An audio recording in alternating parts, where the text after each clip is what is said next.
So today we're looking at a series that has just, completely exploded, Kaiju No.8. Oh, the numbers are just staggering. 19 million copies. The anime is a huge hit. Right. But when you look at the premise on paper, you think, okay, another giant monster story. We've seen this 100 times before. You absolutely do. And then you meet the protagonist, and that's where the creator, Naoya Matsumoto, just completely flips the script. Because it's not a teenager. Not at all. We're following Kafka Hibino, and he's 32 years old. And frankly, he's kind of a failure. That's the hook that got me. The world is this kaiju superpower, Japan, right? Monster attacks are like a fact of life. They're almost like weather events. Yeah, exactly. But Kafka isn't one of the cool heroes fighting them. He works for a company called Monster Sweeper, Inc. Which sounds exactly like what it is. It's the gritty, blue-collar side of a superhero world.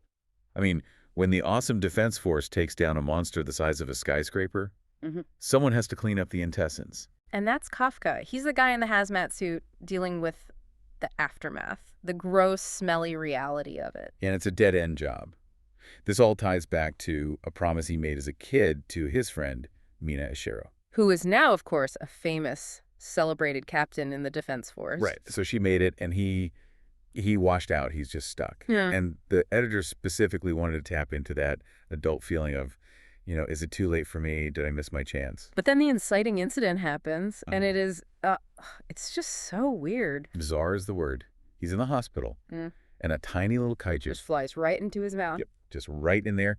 And certainly this middle-aged cleaner can transform into what the military designates Kaiju No.8. So he gets the power to finally achieve his dream, but now he's also the very thing he's supposed to fight? Exactly. And he decides to try for the Defense Force again, but he has to hide this massive secret. But here's the insight I really want to pull from the notes we have.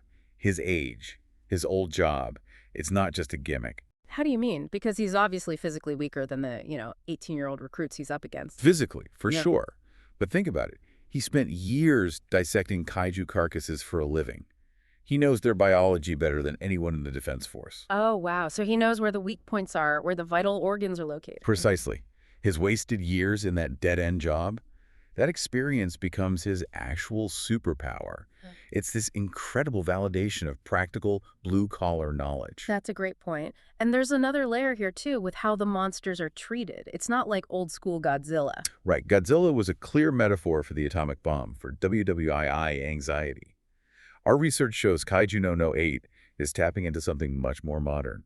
Think post-2011 Japan. Earthquakes, tsunamis. Exactly. They measure a monster's power on a fortitude scale, an FT scale. Which is basically the Richter scale. It's identical.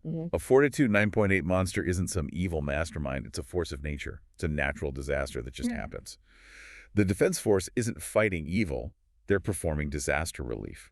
That grounding in reality probably explains why it just blew up on Shonen Jump. Plus, Shura hitting 100 million views so fast, it's processing a very real modern fear. And you have that macro-level anxiety of a natural disaster, paired with the very personal micro-level anxiety of a man wondering if he's wasted his one shot at life. A redemption story inside a monster movie. So here's the thought we want to leave you with. Kafka has this incredible power that society fears, and he risks everything to use it for good. If you had an ability that could save people, but the world would hunt you down for it, would you use it? Or would you just try to live a normal life in the shadows? Thanks for listening to this deep dive.